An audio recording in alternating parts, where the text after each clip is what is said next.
Turashimye ko mandanya kumviriza ijwi rya Amerika. Ijwi rya Amerika isamira na Washington DC mu Kirundi no mu Kinyarwanda. Mwaramutse gute nshuti bakunzi bacu kuri mikro ayi Washington muzindukanye na Diana Ninahazwe. Ikaze makuru rero twabateguriye muri kano gatondo. Mu Burundi amazi y'ikiyaga ca Tanganyika n'uruzi rwa Rusizi yarenze inkombe habangamiye ubuzima bw'abantu begereye utwo turere na bimwe mu bikoko vyo muri parke y'ishamba cimeza rya Rusizi. Vyinshi muri vyo bibandanya gupfa. Byinshi byarabara kubera kujya kuntu vayo ku mugoroba hatabona, imodoka ziko zirarengana, imodoka zikabigonga, ibindi bakabifata. Ku gihugu n'uruhombo runini cyane gose kuko iyi parke yaragenderwa n'abazungu. Abantu bagiye muri parke bahibona mugabo gushikuba abana bariko bararukubu ntari byo bazomenya. Aba ni bamwe mu banyagihugu mu micungaro y'ikiyaga ca Tanganyika n'uruzi rwa Rusizi mu Burundi. Aha muri Amerika naho John Kelly yahoze ari umukuru w'ibiro vya Donald Trump akiri president yamwagirije kuba umuheza nguni w'umunyagitugu. Idonido hano makuru yose ni mukanyisasi. Turatangurane na mugenzi wacu Thomas Kamirindi yaduteguriye yagezweho ijya nino ku isi. Thomas, ikaze. Muri Mozambique, komisiyo y'igihugu y'amatora CNE mu magambo magufi yarayitangaje burundu ibyavuye mu matora yo ku itariki ya 9 y'uku kwezi yateje ibibazo. Ivuga ko Daniel Chapo, kandida w'ishyaka Frelimo, yayatsinze n'amajwi 70%. Frelimo yihariye ubutegetsi kuva mu 1975 ubwo Mozambique yabonye ubwigenge kuri Portugal yari yarayikolonije. Chapo abaye perezida wa mbere wa Mozambique wavutse nyuma yaho. CNE ivuga ko uwo bari bahanganye cyane mu matora, Venancio Mondlane w'ishyaka Podemos, yabonye amajwi 20%. Nyamara uyu ntahwema kuvuga ko yibwe, yemeza ko ari we wayatsinze. Akoresheje imbuga nkoranyambaga ahamagarira abaturage kwigaragambya ari benshi cyane mu gihugu hose. Kuri we igihe kirageze kugira ngo rubanda bafate ubutegetsi kandi bahindure amateka y'igihugu. Ababikurikiranira hafi basanga Perezida Daniel Chapo azagumana ingabo z'u Rwanda mu ntara ya Cabo Delgado, aho bimwe mu bikorwa bashinzwe barinze umutekano w'umutungo kamere wa gaz na peteroli. Tuve mu karere k'amajyepfo ya Afrika tuguruke tujye mu burengerazuba bwayo. Abarwanyi ba Kisilamu bo muri Burkina Faso baba bakoresha rwihishwa amajyaruguru ya Ghana, baraharundayo intwaro n'ibindi bikoresho by'intambara. Eugene Mukankusi aratubwira ibyo ari byo. Batanze aya makuru harimo abashinzwe umutekano muri Ghana ndetse n'abadiplomate bo mu karere. Bavuze ko abategetsi ba Ghana basa nk'abirebera hirya mu gihe inyeshyamba zambuka ziva mu gihugu cy'abaturanyi cya Burkina Faso zijya guhunika ibiribwa, lisansi yemwe n'ibisasu biturika, ari nako bajyana bakomerekeye ku rugamba kuvurirwa mu bitaro. Cyakora bavuze ko ubwo buryo mu gihe kugeza ubu bwarenze Ghana ibitero bya Kisilamu bushobora gutuma abarwanyi bashinga imizi muri iki gihugu kandi bakaba bakwinjiza muri uwo mutwe bamwe mu bahejejwe inyuma bahasanzwe. Ghana isangiye umupaka wa kilometero 600 na Burkina Faso, igihugu cyabayindiriye inyeshyamba zahitanye abantu ibihumbi n'ibihumbi kandi zavanye mu byabo ababarirwa muri za miliyoni. Nk'uko zimwe mu mpuguke zibivuga, izo nyeshyamba zahinduye akarere ka Saheli indiri y'iterabwoba ku isi, mu gihe imitwe ishyigikiye Al-Qaeda na leta ya Kisilamu yarushijeho kuboneka hirya no hino. Bitandukanye na Benin na Togo, Ghana nta gitero gikomeye yagabweho. Ambasaderi wa Ghana muri Burkina Faso, Boniface Gambira Adabira, yabwiye ibiro ntaramakuru Reuters ko abarwanyi bifashishije imipaka itaririnzwe bihagije kandi ko babonye ko Ghana ari ahantu hatekanye. Gusa yahakanye amakuru yumvikanisha ko abayobozi baba baragiranye amasezerano abuza ubushotoranyi n'abajihadiste. Yavuze ko Ghana ikorana na Burkina Faso kugira ngo basuke hanze. Ijwi rya Amerika noneho tujye mu burasirazuba bwo hagati. Imishyikirano yo gushaka agahenge mu ntambara yo muri Gaza izasubukura ku cyumweru i Doha, umurwa mukuru wa Katari. Intumwa za Isirayeli zizaba ziyobowe na David Barnea, umuyobozi mukuru wa Mossad, ikigo cy'ubutasi bw'inyuma hanze y'igihugu mu mahanga. Bazahurirayo n'abahuza aribo Katari nyine, Misiri na Leta Zunze Ubumwe za Amerika. Ku ruhande rwa Hamas ntibaratangaza abazabahagararira. Imishyikirano ya nyuma yaherukaga mu kwezi kwa munani gushize, ariko ntacyo yagezeho. Diplomasi si inama y'Idoha yonyine gusa. Minisitiri w'ububanyi n'amahanga wa Leta Zunze Ubumwe za Amerika, Anthony Blinken, ari mu rugendo rwa 11 mu burasirazuba bwo hagati mu gihe cy'umwaka umwe. Niho yarayatangarije imfashanyo y'inyongera yo kugoboka abari mu kaga. Today we're announcing an additional $135 million. Uyu munsi dutangaje inkunga y'inyongera y'amadolari miliyoni 135 yo guha amazi meza, isuku n'ubuvuzi abanyapalestina muri Gaza, muri Cisjordania no mu karere. Bityo kuva ku itariki ya 7 y'ukwa 10 ku mwaka ushize, imfashanyo ya Leta Zunze Ubumwe za Amerika irengeje amadolari miliyari 1 na miliyoni $1.2 billion. Ubufaransa nabwo bwaraye bukoresheje inama mpuzamahanga i Paris batangaje ko bagiye gutanga amadolari miliyoni 800 yo kugoboka abaturage ba Libani. Mu rwego rwa diplomasi kandi abayobozi ba Qatar n'abamisiri barimo barahura n'aba Hamas, na Perezida w'Uburusiya Vladimir Putin yakiriye mugenzi we wa Palestina Mahmoud Abbas ejo n'intumwa zo mu rwego rwo hejuru za Hamas ejo bundi kuwa gatatu. Hagati aho Perezida Putin ntahakana ko Korea ya ruguru irimo imwoherereza abasirikare bayo. Korea y'Epfo, Leta Zunze Ubumwe za Amerika na OTAN batangaje ku mugaragaro ko Korea ya ruguru yamaze kugeza abasirikare byibura 3,000 mu Burusiya. President wa Ukraine Volodymyr Zelensky we yemeza ko Korea ya ruguru ifite umugambi wo kubongera kugera ku 10,000. Ejo mu Burusiya abanyamakuru babajije Perezida Putin niba ari byo koko bahereye ku mashusho y'ibyogajuru bya satellite. Yarabashubije ati amashusho ni ikintu gikomeye, niba ahari ni ukuvuga ko hari ikintu. Yasobanuye ko Uburusiya na Korea ya ruguru bafitanye amasezerano y'ubutabarane. Ati sinigeze nshidikanya ko Korea ya ruguru izayubahiriza, ariko uko tuyakoresha ni ibyacu bwite, nta wundi bireba. Avuga ko Uburusiya aribwo bwonyine bugena uko bushaka gukoresha abasirikare ba Korea ya ruguru, birimo bibaye ngombwa kubohereza kurwana muri Ukraine. Ukraine yo yemeza ko abambere barangije kugerayo, by'umwihariko mu karere ka Kursk mu burasirazuba bwayo. Ijwi rya Amerika dusoreze muri Espagne, aho polisi y'igihugu ejo yatangaje ko yashenye umuhora abimukira 70 b'abanyasiriya n'abanyaligeria binjiriyemo magendu. Eugene Mukankusi. Mu itangazo ryayo, polisi yavuze ko abimukira bishyuye agaco kambutsa abantu mu buryo bw'amagendu amadolari 10,800 buri wese ku ngendo mu twato duto tuva muri Algeria tujya muri Espagne. Yari imbere yo gukomeza urugendo rwerekeza mu bindi bihugu byo ku mugabane w'Uburayi. Iryo tangazo ryongeyeho ko ubwo bwato butigeze bufata ingamba z'umutekano mu bijyanye n'amazi cyangwa ibiribwa, bikaba byarateje akaga gakomeye ku buzima bw'abimukira ubwo ako gatsiko kakoreshaga urugomo ku batashoboye kwishyura ku gihe. Polisi yavuze ko abimukira bazahaye bikomeye mu mibereho mibi i Madrid no mu bice byegereye Toledo mbere yo gukomeza urugendo rujya muri Espagne no mu bindi bihugu by'Uburayi by'umwihariko mu Budage. Abategetsi bataye muri yombi abantu 3 mu gace ka Toledo, barimo umuyobozi w'iryo tsinda wafunzwe. Amakuru yacu tuyahereye mu Burundi, aho amazi y'ikiyaga ca Tanganyika n'uruzi rwa Rusizi yarenze inkombe abandanya kubangamira ubuzima bw'abanyagihugu begereye utwo turere, na bimwe mu bikoko vyo muri parke y'ishamba cimeza rya Rusizi biriko birapfa ku bwinshi. Ibindi kuri no nkuru y'Ijwi rya Amerika yateguye ice ku bakunzi bayo mu Burundi, murabisomerwa na Thierry Ndayishimiye i Kigali mu Rwanda.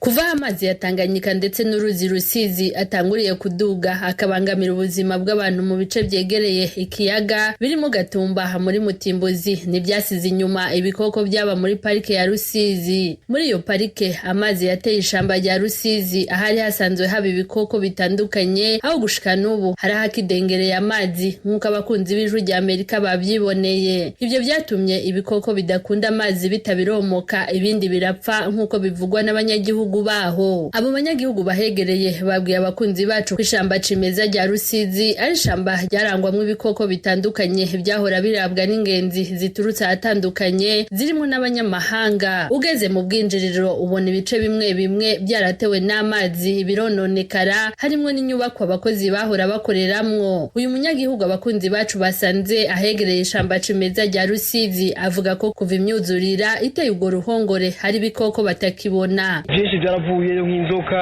impongo, ibigwe, ibiki, ikintu cyose cyo mu gikoko cyose kiba muri park cyose cyarakozeho ko n'uyu mwuzure. Ubu ntituzi iyo biri. Uyu munyagihugu avuga kandi ko hari ibikoko biboneye byapfuye bitumwe n'imyuzurira yateye ico kibanza. Byinshi byaragongwa mu mabarabara kubera kujya kuntu vayo ku mugoroba hatabona, imodoka ziko zirarengana, imodoka zikabigonga, ibindi bakabifata. Abanyeparke barabifashe bimwe babijana mu yandi maparke aharukiye ngaha mu gihugu cy'u Burundi. Kuvuga impongo, inzobe byose byarahunze bihungira byagenda bihunga bijipembe n'ibarabara. Bimwe twacanga byapfuye, ibindi byariwe n'imbwa. Abo banyagihugu bavuga ko ingenzi zahora zigendera ico kibanza zagabanutse kuko haza umwe. Ari uruhombo runini cyane gose. Twe duhomba ko kubera nitwe twabiproteja. None ubu nta n'ibyo digiproteja bihari.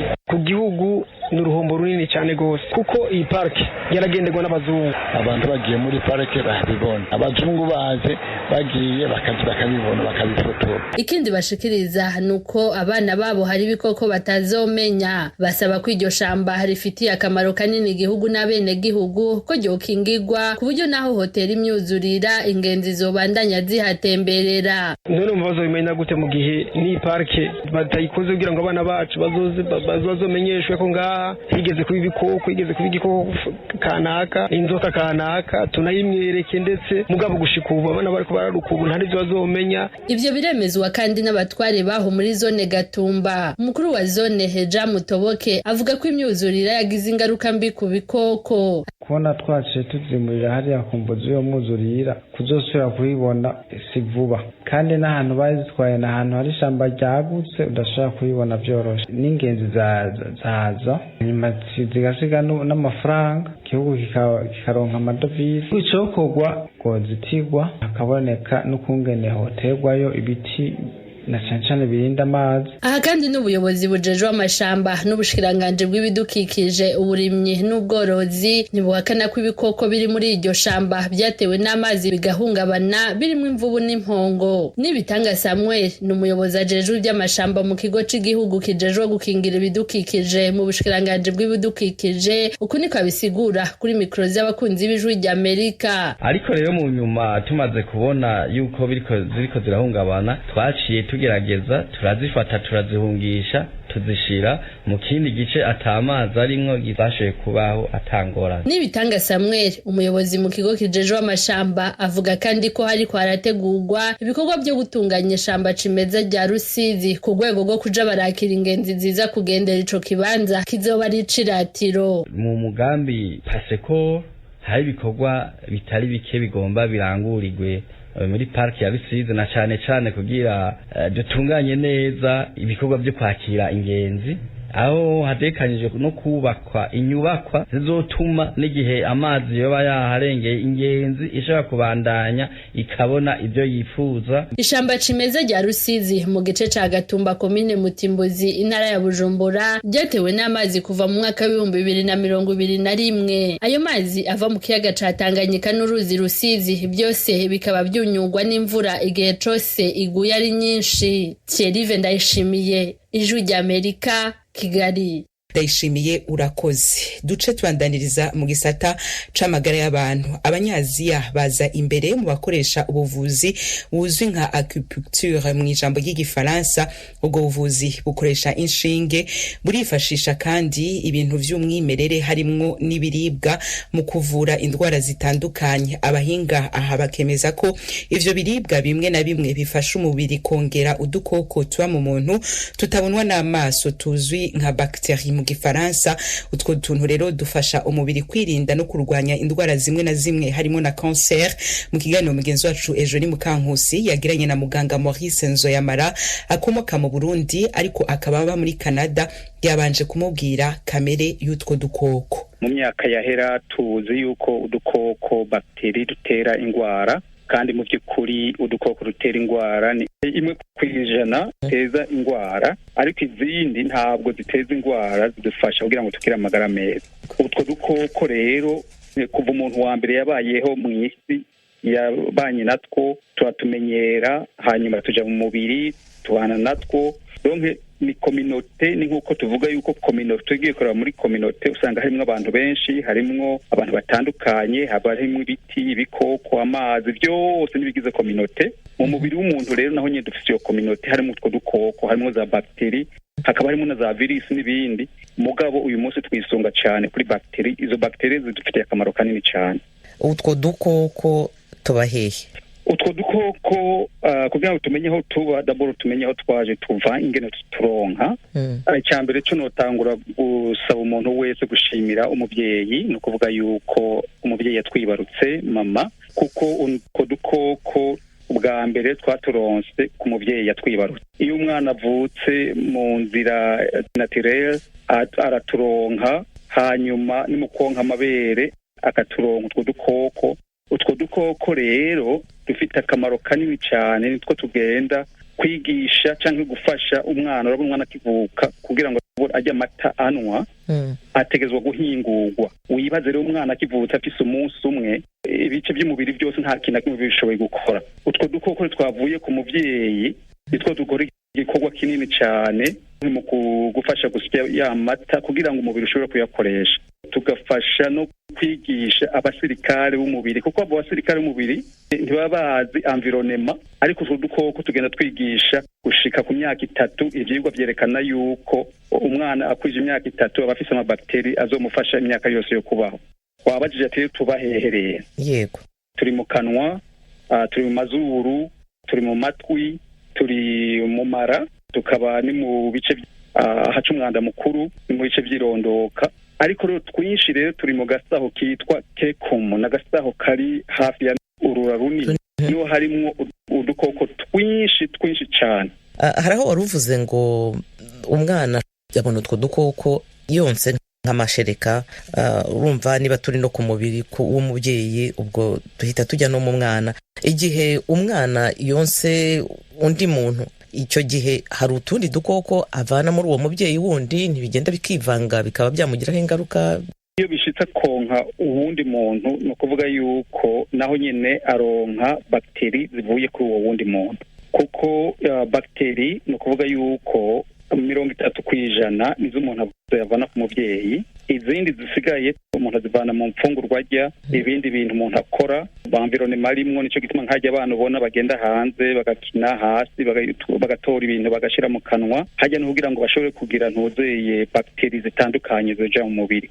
Kandi kino yibutse bariko hatwumviriza, tuvuge nko mu bantu bakuze, naho nyine turasabikanye amantu z'amabakteri. Iyo umuntu asoma, donc bavyita gusoma cyangwa kissing, hajya umuntu abahanye n'uwundi amabakteri ashika 80,000,000. Noneho umwana mutoya korakora hasi akarya nk'imyanda cyangwa se agakoza nk'intoki mu kanwa, icyo gihe biramufasha? Hari igihe wumva bavuze ngo abana bo mu mujyi baba bagirirwa isuku cyane birenze, bashobora kuba batabona ubwirinzi buhagije, kimwe n'umwana wo mu giturage cyangwa se wenda utitabwaho cyane cyangwa se ubasha guhura na za bakteri zitandukanye. Ugiye kuraba umwana, tugende nk'imuri milieu naturelle, tugende nk'uko gatumba, umwana usanga kenshi yicara hasi. Bijya byose bifise akamaro, no kuvuga yuko umwana arakora hasi agashira mu kanwa, hariho amabakteri ashira mu kanwa, niyo ya communauté navuga, abari karubaka ya communauté irimwo ibikoko bitandukanye, ibiti bitandukanye, amazi. Igiye kuravye byose ibintu biri muri communauté ni ibintu bifashanye, hari ukuntu bigenda kumvikana, kimwe kigafasha ikindi, ikindi kigafasha ikindi. Iyo rero wa mwana rero muri ya myaka 3 agize chance yo kuronka udukoko dutandukanye, bizotuma agira amagara meza, kandi uzosanga uwo mwana kenshi n'iza allergie ari nke, uzosanga ashobora kurya imfungurwa ugasanga nta allergie agira. Nuko azosanga umwana ari mu gisagara, uzosanga ari abana kenshi bakunze kugira za allergie, ari iki ugasanga afise allergie kubera atagize amashansi yo kuronka bakteri zitandukanye. Ijwi rya Amerika, amakuru yacu tuyabandanirize mu nkambi z'impunzi za Nduta na Nyarugusu muri Tanzania, ahavugwa ubwiyongere bwa virusi itera sida. Ishamwe ritabara imbabare ku isi Croix Rouge muri iyo kambi rivuga ko abantu hafi 36 bahitanwa na sida buri mwaka, mu gihe abandura barenga 140. Inkuru y'umenyeshamakuru wacu James Jovin ari muri Tanzania. Ivyo bitigiri vyemezwa n'ishirahamwe ryita ku mbabare Croix Rouge rijeje ubuvuzi mu nkambi ya Nyarugusu. Yemeza ko igituma bitigiri vy'abarwayi b'umugera sida bitera vyiyongera mu nkambi za Nduta na Nyarugusu ariko utaronswa inyigisho zihagije mu kwirinda iyo ndwara. Ikindi nuko impunzi nta bukingirizo baronswa hamwe n'ubukene bw'imiti ugereranije n'abarwayi. Muganga mukuru mu nkambi ya Nyarugusu Max Chinga mu nama n'abanyamakuru kuri wa kane yemeje ko mu mwaka ushize w'2023 ibice 12% nibo bari banduye umugera wa sida, ariko uyu mwaka w'2024 abarwayi bariyongereye kugera ku bice 14% bagiye kwipimisha kwa muganga ku bushake bwabo. Gusa yemeza ko Croix Rouge iri mu migambi yo kongera ingufu mu ntumbero yo kugwanya no kugabanya ico kiza gihangayikishije abatari bake mu nkambi za Nduta na Nyarugusu. Ukimwi au kwa kirefu upungufu wa kinga mwilini. Turababajiye kubona umugera wa sida utera wiyongera mu nkambi ya Nyarugusu. Hanini gituma nuko benshi baritayeho kujya kwa muganga kwipimisha, bigatuma bataronka inyigisho zijanye no kwikingira iyo ndwara no gutegura inama zitandukanye mu ntumbero yo kwigisha bikwiye ibijanye n'ikiza sida kirimo guhitana abatari bake. Uretse ico kibazo cyo kutaronswa imiti ihagije n'inyigisho, hari n'ibindi bibazo biri mu mpunzi bitera ukwiyongera kw'iyo ndwara. Irya Amerika ryaganiriye na zimwe mu mpunzi z'abarundi zahungiye mu nkambi ya Nyarugusu. Aha zatubariye zimwe mu mpamvu zituma ico kibazo gitera ciyongera. Aha mu ikambi bumva umwana n'abo umwana w'umwigeme afise imyaka 10, 12, 13, 14, 15 yinjira mu kabari umwanya agombeye, asohokera umwanya agombeye. Turetse kuvuga ati ni ibintu by'ibanga, biravugwa ko haba hariho n'inzu kumbure zikorerwamo ubuhumba mu nkambi zizwi kandi n'abajejwe umutekano bazi, ariko bakabireka uko bakabifata nk'abatabibona. Ikigira kabiri nuko kugeza ubu mu ikambi hatera habigwirirana kandi ry'abana bakiri bato mugabo batiga nubwo atagikorwa kugira ngo ibintu nk'ivyo ntibibandanye. Abantu baba ngaha muri iyi kambi ya Nyarugusu harimo abamama benshi badafise abagabo basanzwe barapfakaye, abandi nabo baratanye n'abagabo babo. Rero mu gihe babayeho muri ubwo buzima baba bahendahenda ni benshi, baca baja muri izo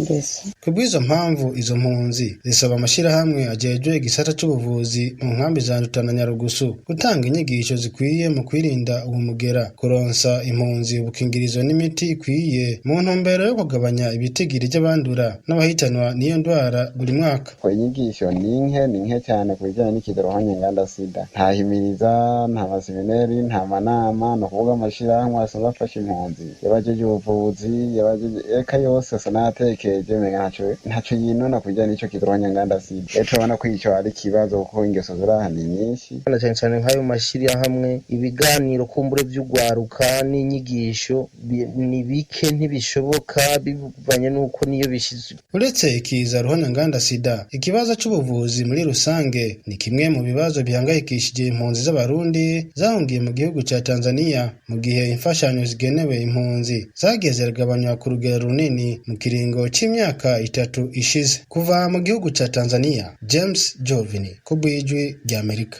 Ijwi rya Amerika, Washington DC, mu Kirundi no mu Kinyarwanda. Turabandanya n'amakuru tubafitiye. Tugaruka muri Amerika. John Kelly yahoze ari umukuru w'ibiro vya Donald Trump akiri president wa Amerika yarayamwagirije kuba umuhezanguni w'umunyagitugu. Kelly muri ko yatwaye ibiro vya Trump igihe kinini gusumba abandi, rero yavuze ko uyu mukandida w'umugambwe w'aba Republika igihe ari ku butegetsi yigeze gushimagiza Adolf Hitler yari umukuru w'abanazi, avuga ko hari ikintu ciza yakoze. Temistokle Mutijima aratubwira ibindi kuri no nkuru yateguwe n'Ijwi rya Amerika.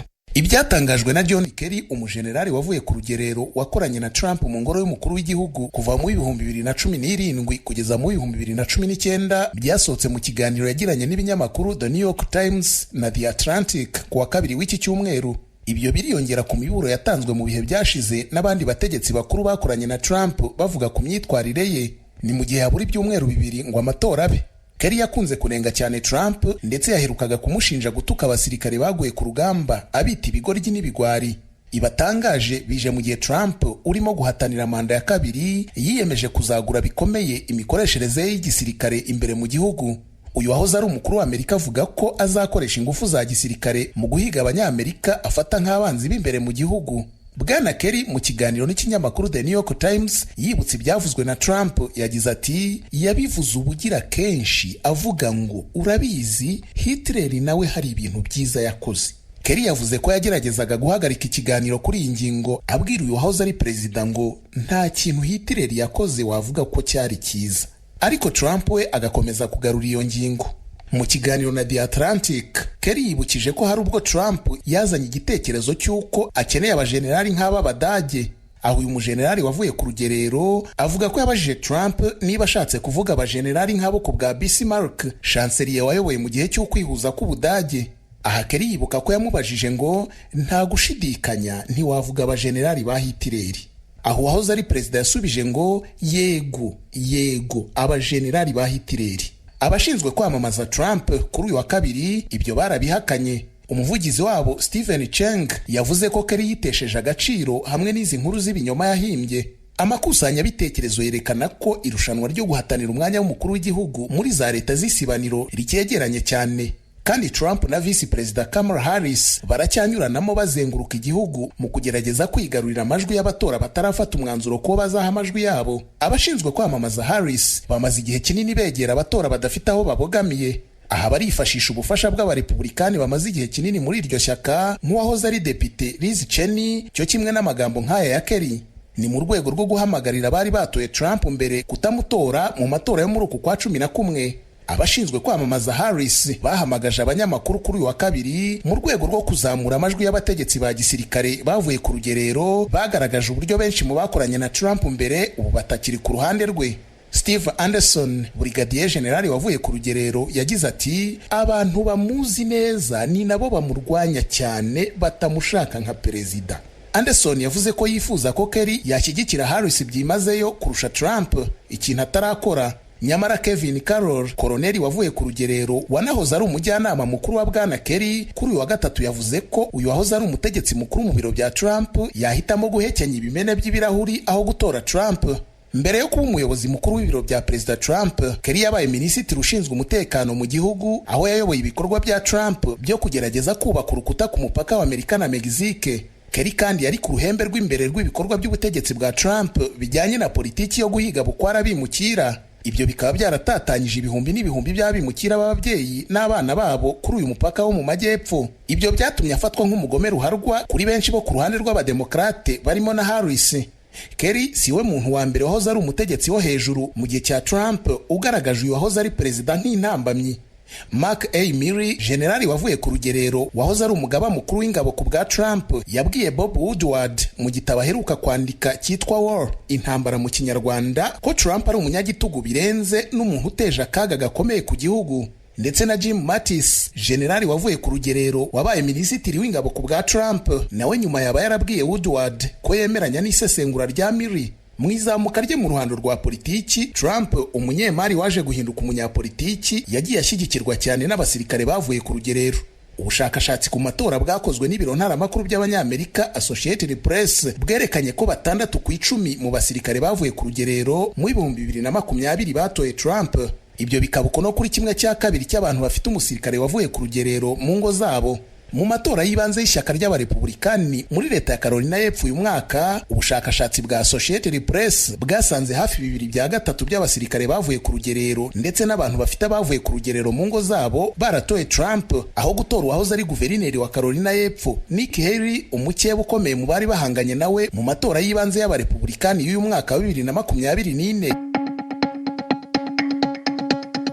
kumva ko umunsi w'amatora nyezina ari tariki ya 5 y'ukwezi kwa 11 ko mu kwezi kuza, nuvuga ko hasigaye iminsi 11 gusa. Kujwi rya Amerika rero tuzoza turabashikiriza imyiteguro ahigeze cyane cyane ku munsi w'amatora, tukazoba turijya nino tubabwira uko biriko biragenda. Amakuru atandukanye y'amatora ya Amerika mushobora kuyasanga kuri wese 3 akaburungu radio yacu VOA akaburungu.com. Ntunga rero duce dusozera amakuru twatufitiye muri kano kanya kuri mikoma zindukanye na Diane Nahazwe, yakoze Nadia Taha, twari kumwe muhinga bw'ivyuma Etienne Karekezera duhagarikiye, twemi tubike banuye tubifuriza kubandanya muranirwa mu byo muri mu vyose naho utaha.